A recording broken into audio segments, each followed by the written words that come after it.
The woman had a unique gift ever since she was a kid. She could see a glimpse of what was about to happen to other people. One day, a bride-to-be asked Annie to read her future. But in Annie's eyes, all she saw was the woman as a rotting, decaying corpse. Since the groom was her friend, Annie decided not to tell him the terrifying truth. 3 days later, Annie saw a newspaper report saying the bride, Jessica, had gone missing. Because Annie was well known around town for her accurate readings, Jessica's father showed up at her door, begging for help. Using her tarot cards, Annie saw Jessica underwater, trapped in chains, hanging lifelessly. So the police followed Annie's vision to track down the location, and just like she predicted, they pulled Jessica's body out of the river. The police quickly identified Donny, a man who lived nearby, as the prime suspect. Not long after, a lawyer came to visit Annie. He told her the coroner had found traces of Donny's skin under Jessica's fingernails, but the way the body was discovered was way too odd. And Annie had a messy history with Donny. The lawyer warned her she might get dragged into the case, telling her to be ready for whatever came next. Soon, the trial started. A witness testified that he'd seen Donny arguing with Jessica that night, and even saw them get into a physical fight. But Donny's lawyer seized on how the body was found. The sheriff admitted they'd searched for days with no luck, so they'd followed Jessica's father's suggestion and turned to a local psychic for help. It was based on Annie's dreams that they'd found the crime scene. Hearing that, Donny's lawyer shifted his focus straight to Annie. He held up his hand behind his back and asked, "How many fingers am I holding up?" trying to test if her powers were real. But Annie was stuck. She couldn't answer, because her gift only let her see what would happen in the future, not what was going on right at that moment. Plus, Annie had once told Donny's wife that even though Donny could be violent, he'd never commit murder. Now Donny stood in court, accused of killing someone, and Annie's old words no longer lined up with the present reality. The lawyer's sharp, relentless questions left Annie tongue-tied, so the judge told her to leave the courtroom. Then Donny finally told his side of the story. He said he'd known Jessica for years,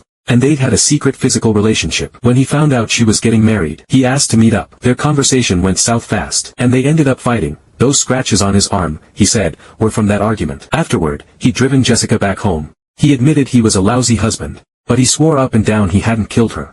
That night, Annie got home to find her floor soaked with water. She heard a woman sobbing in the bathroom. Gathering up all her courage, she walked over and pushed the door open. Inside the tub, she saw Jessica sitting there, crying, clear as day. This vision of Jessica felt like a sign, and Annie suddenly realized, the real killer might be someone else entirely.